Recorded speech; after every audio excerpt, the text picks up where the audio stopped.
El error más grande que se puede cometer ahora mismo con Cuba es pensar que la dictadura está a punto de rendirse porque no tiene combustible, porque el país se apaga o porque ya la gente no aguanta más. No, esta gente sabe vivir en medio del desastre. Lleva décadas haciéndolo. Cuando Cuba se cae a pedazos, ellos no intentan salvarla completa, salvan lo que necesitan, la seguridad del Estado, los militares que les son útiles, la propaganda, los negocios y la caja que les permite comprar obediencia. Lo demás puede esperar. El cubano de a pie, para ellos, siempre puede esperar. Díaz-Canel les aclara que Cuba, el régimen cubano, está dispuesto a defender su soberanía hasta la última gota de sangre. Quiere decir que se van a enquistar en el poder, no van a negociar y por lo tanto no sé qué está haciendo Trump y toda esta gente tratando de convencerlos si todavía queda algo de negociaciones. Miren el combustible, que es donde se ve la trampa con toda claridad. El 7 de febrero, el ministro de Comercio Exterior, Óscar Pérez Oliva Fraga, anunció que las MIPYMES con capacidad financiera podrían comprar carburantes fuera de Cuba. Uno escucha eso y piensa, bueno, al fin soltaron algo. ¿Soltaron qué? Las MIPYMES no pueden importar directamente. Tienen que pasar por importadoras estatales como Quimport o Maprinter. El combustible debe ir a depósitos aprobados con permisos, seguros y controles del mismo entramado que tiene a Cuba sin gasolina. Para guardar el producto, las empresas deben cumplir con las exigencias de planificación física, bomberos, CUPET y ESICUBA. Eso no es una economía privada que le quita poder a la dictadura. Es dinero privado corriendo por tuberías estatales. La cúpula no necesita poner cada dólar de su bolsillo, le basta con tener la llave de la puerta por donde tiene que pasar todo el que quiera mover ese dólar. Cuba sigue recibiendo combustible en contenedores, o sea, de un emisor secreto. O sea, todavía tienen a un país, a alguien que le sigue facilitando combustible, posiblemente regalado. Y señores, y esto lo dicen a la careta ahí, sin temor ninguno, sin miedo a represalia, porque de nuevo saben que le funciona y que ojalá alguien haga algo al respecto, Donald Trump se ponga las pilas, porque si el régimen está recibiendo directamente combustible para seguir reprimiendo, para mantenerse en el poder, señores, entonces el embargo petrolero contra el régimen, contra Gaesa, es una tremenda farsa. Si lo cerramos por un lado y lo dejamos que abran pequeños agujeros por 10 lugares más, recibiendo todo tipo de ayuda, señores, esto no va a terminar nunca. Esto de verdad no va a tener para cuándo acabar. Pero fíjense, el supuesto sector no estatal puede poner el capital, pero no decide por dónde entra el combustible, dónde se guarda, ni quién cobra la intermediación. Cuando la dictadura llama privado a algo, hay que mirar quién tiene el permiso, quién tiene el almacén, quién maneja la importadora y quién puede apagar el negocio mañana. Y mientras ese juego ocurre con el combustible, una aerolínea como Iberia decide que no puede volver a volar directo a Cuba hasta que las condiciones cambien. No lo dice un opositor, lo dice una empresa que necesita que una ruta sea viable. El deterioro no nació ayer. Desde febrero, los vuelos de regreso a Madrid ya necesitaban una escala técnica en Santo Domingo para repostar. En abril, Iberia anunció que suspendería la ruta desde junio. Y ahora, el 19 de agosto, comunicó que mantendrá suspendidos sus vuelos directos, con previsión de volver en julio de 2027 si las condiciones lo permiten. Crisis energética, problemas de operación, demanda golpeada. Esa es la realidad que no se arregla gritando bloqueo ante una cámara. Un avión no despega con consigna. Necesita combustible, seguridad, logística y pasajeros. Y cuando una empresa que lleva vinculada a Cuba desde 1949 decide aguantar hasta 2027, está diciendo con hechos que la crisis dejó de ser una mala semana y se convirtió en un problema estructural. Ahora miren la otra cara de la misma moneda. En el video se promociona el cambio de autos en el showroom de Sierra y 20. Aparecen contenedores, vehículos nuevos y modelos como el T5 Evo y el Shine. Es una vitrina que parece pertenecer a otro país. En la misma isla donde Iberia ya no puede sostener una ruta directa, determinados circuitos siguen moviendo importaciones, divisas y carros nuevos. Ahí está la postal completa. La élite castrista vive a todo tren. Ahí no falta nada. Hemos visto las listas de los mipingueros estos que exportan jacuzzi, carros de la última tecnología y con unos precios que, vaya, prácticamente nadie se los puede permitir en los Estados Unidos. Ahora imagínense en Cuba. O sea, esa gente vive completamente al margen de lo que sufre el pueblo cubano. Vive en una burbuja. Por eso el caso de Anna Benzi y de su madre pesa tanto. No es una noticia de un día, es una secuencia. En marzo, Anna quedó bajo reclusión domiciliaria después de ser citada a declarar contra su madre. No acabó ahí. El 2 de julio volvió a recibir una citación. El 3 de julio salió de casi 11 horas de interrogatorio. Y ahora, en agosto, el Tribunal Municipal de Alamar dispuso llevar el caso de Anna y Caridad Sirvente hacia juicio por haber grabado y publicado la actuación de un policía que llegó a su casa con una citación de la seguridad del Estado. La defensa y Cuba Demanda denuncian que el proceso avanzó sin agotar primero una conciliación. El juicio todavía no tiene fecha, pero fíjense en la cadena completa: marzo, julio, agosto. No es un exceso aislado de un policía. Es la manera en que una dictadura trabaja sobre alguien hasta que logra cansarla, encerrarla, asustarla o convertirla en ejemplo para los demás. Para resolver el apagón no hay capacidad. Para silenciar una cámara, sí.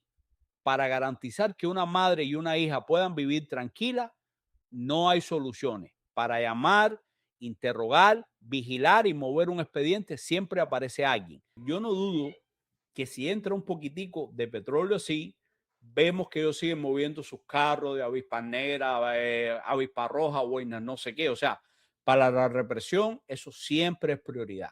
Yo dudo la cúpula. Si un cubano documenta lo que ve, si lo sube a las redes y si eso rompe el relato oficial, la maquinaria aparece. No porque Anna cambie el destino del país por sí sola, sino porque cada video le quita un poco de miedo a los demás. Y ahora vamos a la caja que paga esa maquinaria. Gaesa. En mayo de 2024, Gladys Bejerano, entonces al frente de la Contraloría General, reconoció que Gaesa no estaba bajo la supervisión de la Contraloría. Imagínense lo que significa eso. El órgano que debe revisar las cuentas del Estado no puede revisar la caja de los militares. 2 meses después, en julio de 2024, Bejerano fue sustituida tras 14 años en el cargo. La dictadura no explicó que la movía por haber hablado de Gaesa. Jamás iba a explicarlo así. Pero la secuencia deja una pregunta incómoda. ¿Qué clase de sistema quita de en medio a su contralora y deja intacto al conglomerado que nadie puede auditar? Gaesa no es una empresa más. Está conectada al turismo, las remesas, las importaciones, la distribución, los bancos, los combustibles y los negocios que sostienen a la cúpula. Si nadie puede auditar ese corazón financiero, entonces el Estado es una escenografía y el poder real está en otra parte. Por eso el 19 de agosto, Juan Pablo Segura volvió sobre el caso de Bejerano y Gaesa desde el Departamento de Estado. Y por eso, ese mismo día, el America First Policy Institute colocó al conglomerado en el centro de una propuesta de presión futura. No están mirando una empresa cualquiera. Están mirando el punto donde se cruzan dinero, militares, represión y supervivencia. Ahora bien, mientras la cúpula se convence de que puede ganar tiempo, y por eso Gaesa ya no se mira solamente desde La Habana. Cuba is the final piece of the Western Hemisphere. You know, the goal of this administration, one of the strategic goals, is to stop focusing so much on Europe and Asia and the Middle East and focus on the Western Hemisphere. El 7 de agosto, Katie McFarland, ex asesora adjunta de Seguridad Nacional, dijo en Fox Business que cuando baje el frente de Irán, Cuba será la pieza final del hemisferio y que Trump iría a La Habana antes de terminar su mandato. Will go to Havana before the end of his term. Yeah, I think it's a victory for a victory lap. Why? Because I think that Cuba is ready. I mean, Cuba is, you know, Marco Rubio is already talking to Cuban leaders in Spanish. Esa imagen tiene una historia detrás. El 27 de febrero, Trump habló de una posible toma amistosa de Cuba y dijo que la dictadura estaba conversando con Washington. El 5 de marzo puso a Cuba inmediatamente después de Irán. Rubio quería cerrar primero aquel frente y después hacer especial el asunto cubano. El 16 de marzo fue más lejos. Dijo que creía que tendría el honor de tomar Cuba. Fíjense en la secuencia. Acuerdo, espera, presión, toma. Es el lenguaje de una potencia que coloca a la tiranía frente a una elección. Ceder terreno y negociar desde la debilidad o seguir encerrándose mientras le cierran las fuentes de oxígeno.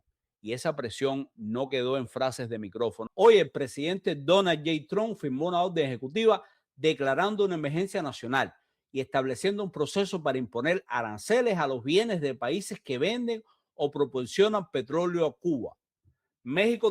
El 1 de mayo, otra orden habilitó bloqueos contra actores de los sectores de energía, defensa, minería y metales, finanzas y seguridad. También habilitó medidas contra bancos extranjeros que faciliten transacciones importantes para personas bloqueadas. Es la lista de las arterias que permiten que la cúpula mueva dinero, compre combustible, proteja rutas y conserve capacidad de mando. Ahí es donde la conversación toca a Gaesa, aunque el papel no tenga que repetir su nombre. Energía, defensa, servicios financieros, seguridad, proveedores extranjeros. Ese es el circuito por donde la cúpula convierte el país en caja, combustible y blindaje. La pregunta ya no es solamente cuánto dinero entra, es por qué puerta entra, quién lo procesa, quién lo protege y quién cobra cuando cruza. Por eso McFarland no habló de una postal, habló de un desenlace político. Su predicción de Trump en La Habana llega después de que Trump dijera que Cuba venía después de Irán, después de que la Casa Blanca declarara una emergencia y después de que los sectores que sostienen a la cúpula quedaran dentro del perímetro de sanciones.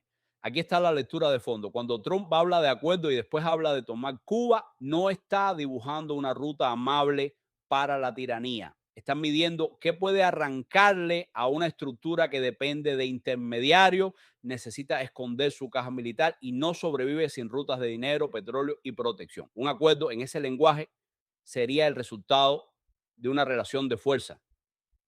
Y mientras la cúpula mira los apagones como un problema que puede administrar, afuera se acumula otra cosa. Presión sobre el petróleo, las finanzas, las rutas y los hombres que sostienen el sistema. McFarland ve el final de ese camino en una visita a La Habana. Trump ya había puesto las palabras. La Casa Blanca ya puso la maquinaria. Y la dictadura sigue actuando como si sobrevivir un mes más fuera lo mismo que conservar el control. Afuera se está armando otro cuadro. Entre el 4 de febrero y el 28 de abril, un análisis de CNN basado en datos públicos de aviación registró al menos 25 vuelos de vigilancia cerca de Cuba. Las operaciones se concentraron alrededor de La Habana y Santiago de Cuba. Algunos aparatos llegaron a operar a menos de 64 kilómetros de la costa, según los registros de Flight Radar 24. Antes de febrero, ese tipo de vuelos visibles públicamente eran raros en esa zona. Desde entonces, el patrón cambió. Primero los vuelos, después los drones, luego más de 150 horas de reconocimiento aéreo reportadas en mayo y finalmente los rastros que volvieron a encender alertas en julio. No son aviones turísticos ni un error de radar. Son operaciones de inteligencia, vigilancia y reconocimiento alrededor de la isla. El 29 de mayo ocurrió algo que tampoco se puede borrar del mapa. El jefe del Comando Sur, Francis Donovan, se reunió en el perímetro de la base naval de Guantánamo con una delegación de la FARC encabezada por Roberto Legrá Sotolongo, jefe del Estado Mayor General. Ambas partes dijeron que hablaron de seguridad perimetral y que mantendrían el diálogo entre mandos. El encuentro colocó a Cuba en un nivel de contacto militar que choca con los discursos de siempre. Mientras la dictadura repite que no cederá nada, los mandos tienen delante un mapa mucho más complejo. Vigilancia aérea, presión económica, inteligencia acumulada y una interlocución directa en Guantánamo. Después vino julio. Según el relato público recopilado por Juan Almeida, el 26 de julio se reportó un movimiento aéreo desde Miami hacia Santiago de Cuba. El 29, otro vuelo intentó aproximarse a Camagüey. Y el 30, un rastro público descendió desde cerca de 29.000 pies hasta alrededor de 16.000, muy próximo a Holguín. Desapareció de los sistemas civiles y volvió a aparecer casi 2 horas después rumbo a Estados Unidos. El aviso apareció a las 12:08 de ese 30 de julio. El rastro descendía desde unos 29.000 pies. La última referencia pública lo situaba a unos 16.000 pies cerca de Holguín. A las 1:53 de la tarde, la señal volvió a registrarse rumbo a Estados Unidos. Los rastreadores, las redes y los analistas encendieron las alarmas porque la huella estuvo ahí, a la vista de todos. Las misiones militares reservadas pueden reducir lo que un sistema civil muestra: origen, destino, matrícula y tramos completos del recorrido. Esta vez, sin embargo, el vuelo dejó una señal suficiente para que se viera la aproximación y la interrupción. Esa es la presión. Una presencia que se deja notar, una alerta que llega a la isla y un mensaje que no necesita comunicado. Y eso se suma a los P-8A Poseidon, los RC-135 River Joint y los MQ-4 Triton, que han vuelto a operar alrededor de Cuba desde espacio aéreo internacional. Esas plataformas no hacen lo mismo. El P-8A puede seguir embarcaciones y contactos específicos. El MQ-4C se mantiene a gran altura durante horas sobre extensiones marítimas enormes. El RC-130F Bravo capta, identifica y geolocaliza señales dentro del espectro electrónico. No necesitan cruzar el espacio cubano para escuchar, detectar señales, seguir embarcaciones y construir una fotografía cada vez más precisa de lo que se mueve alrededor de la isla. Eso es inteligencia, vigilancia y reconocimiento. Antes de que una potencia decida cualquier paso serio, primero necesita saber qué tiene delante, quién se mueve, qué comunica y dónde están sus puntos débiles. Un vuelo aislado puede ser rutina. 25 vuelos desde febrero ya son un patrón. Un patrón acompañado de rutas visibles, de rastros que generan aviso y de una conversación cada vez más seria sobre Gaesa. No es una película de Hollywood, es presión sostenida. A inicio de agosto, The New York Times reportó que Cuba había sido elevada a prioridad 1 para la inteligencia estadounidense y que la CIA había creado una fuerza de tarea sobre la isla. Si ese reporte se confirma en toda su dimensión, Cuba queda situada al nivel de problemas que Washington trata como estratégicos, no como una simple crisis económica del Caribe. Y apenas días después, el informe del America First Policy Institute puso otra parte de la discusión por escrito: presencia militar permanente en el Caribe, acuerdos de acceso y sobrevuelo, refuerzo de la contrainteligencia, herramientas anticensura y presión sobre Gaesa. Ese informe no es una orden de la Casa Blanca, pero tampoco es una ocurrencia perdida en Internet. Sale de un entorno que está discutiendo qué hacer cuando las sanciones ya han golpeado. La economía cubana se hunde y la cúpula sigue viva porque no necesita salvar a Cuba. Necesita mantener con oxígeno a un grupo pequeño. Ese es el hilo que no se puede perder.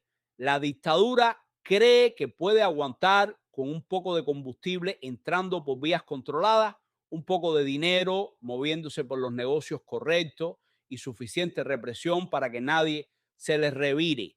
Cree que las elecciones de mitad de mandato distraerán a Trump, que una sanción más no cambia nada y que el mundo terminará hablando de otra cosa. Pero afuera, la conversación ya no se queda en cómo sancionamos. La pregunta está pasando a ser otra. ¿Qué se hace cuando una dictadura convierte cada rendija económica en una nueva vía de supervivencia y conserva intacta la caja militar que nadie puede auditar? Primero vinieron las sanciones, después la crisis energética, luego los vuelos, los drones, las horas de reconocimiento, las alertas públicas de aviones, el foco sobre Gaza y las voces que exigen medidas más concretas. La presión dejó de ser una sola herramienta y empezó a convertirse en una arquitectura. Ese es el reloj que la dictadura no controla. Cada apagón, cada vía privada manejada por la maquinaria estatal, cada acto de represión y cada señal de vigilancia acerca a Cuba a un punto donde ya no bastará con esperar que todo se enfríe. La cúpula apostó a sobrevivir. El problema es que, por primera vez en mucho tiempo, hay demasiada gente mirando exactamente cómo sobrevive.